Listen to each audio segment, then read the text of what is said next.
तेजस्वी यादव की पत्नी राजश्री यादव प्रेगनेंसी के दौरान कोलकाता में क्यों रह रही थी? क्या है इसकी बड़ी वजह? तेजस्वी यादव आज इस बात का खुलासा करते नजर आए। जब से राजश्री प्रेग्नेंट हुई, इस दौरान यानी कि लगातार 9 महीने के दौरान वो कोलकाता में ही रही, राजधानी पटना नहीं आई। यानी कि राबड़ी आवास में वो रह जरूर रही थी, लेकिन राबड़ी आवास वो छोड़कर सीधे कोलकाता चली गई थी। इस सवाल पर तेजस्वी यादव ने खुलासा किया है और उन्होंने कहा कि दरअसल राजश्री कोलकाता इस वजह से गई थी क्योंकि हम सभी लोग यहाँ पर बड़े व्यस्त रहते हैं। मैं बहुत व्यस्त रहता हूँ, चुनाव का समय है, पिताजी बहुत व्यस्त रहते हैं, माँ राबड़ी देवी बहुत व्यस्त रहती है, तो घर में कोई लोग नहीं थे जो राजश्री का ख्याल रख पाए।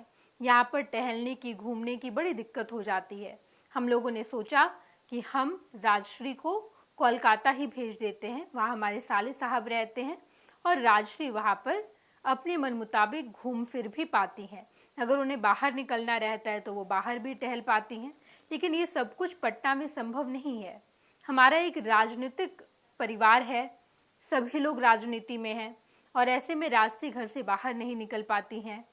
इस वजह से हमने सोचा कि हम उन्हें कोलकाता में ही रखेंगे।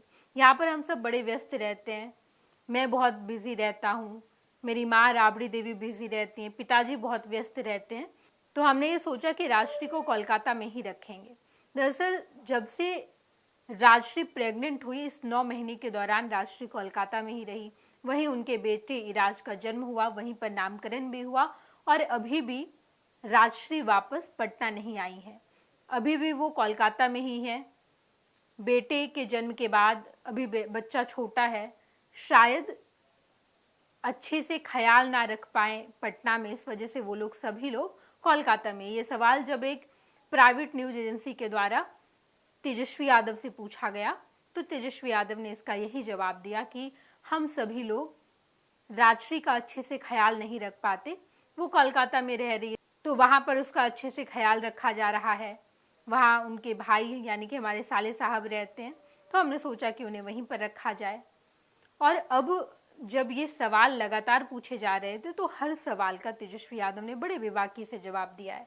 चाहे वो तेज प्रताप यादव को लेकर सवाल पूछना हो या फिर ये सवाल पूछा गया हो कि तेजस्वी आप 9वीं फेल में हैं, जब लोग आपको इस तरीके की बातें कहते या बाकी जितने विरोधी दल हैं वो ये कहते हैं कि आप 9वीं फेल हैं तो आपको बुरा नहीं लगता? तो तेजस्वी ने कहा कि मुझे बुरा नहीं लगता, 9वीं फेल होना कोई ख़राब बात नहीं है। मैं क्रिकेट खेल रहा था, मैंने पढ़ाई नहीं की, लेकिन मेरे पास प्रैक्टिकल नॉलेज है और मैं जितने पढ़े लिखे लोग हैं उन सभी लोगों को हरा सकता हूँ। ये बात तेजस्वी यादव ने बताई जब आज उनसे ये सवाल किया गया राबड़ी देवी को लेकर के। इसके अलावा राजश्री, उनके बेटे, इन तमाम लोगों पर जब भी सवाल किया गया तो तेजस्वी यादव ने बड़े ही बेबाकी से जवाब दिया है। पैनोरमा ग्रुप, जो सोचता है वो करता है। ये लो, मुंह मीठा करो, आज मैंने अपना जॉब छोड़ दिया, अब हम पूर्णिया वापस जाएंगे। जॉब छोड़ दिया है? मतलब ये घर कैसे चलेगा? हम करेंगे क्या? और माँ बाबूजी क्या बोलेंगे? इसलिए मैं एक और मिठाई का डब्बा लाया, अपने बिजनेस के लिए लोन अप्रूव हो गया। अरे लोन अप्रूव हो गया वो तो ठीक है, लेकिन पूर्णिया में हम रहेंगे कहाँ? अपना घर भी तो नहीं है वहाँ। इसलिए तो एक और मिठाई का डब्बा अलग से लाया हूँ। हमने पूर्णिया में घर ले लिया है, पूर्णिया के ई होम्स पैनोरमा में। पूर्णिया में पैनोरमा ग्रुप लेकर आए हैं ई होम्स पैनोरमा। बड़ा घर, आलीशान जिंदगी और अत्याधुनिक सुविधाओं के संग। अरे अरे, अब क्यों मुंह मीठा करवा रही हो? क्योंकि हम घर वापसी जो कर रहे हैं। घर वापसी की खुशी पूर्णिया में ई होम्स पैनोरमा के संग। E homes panorama, luxurious lifestyle redefined.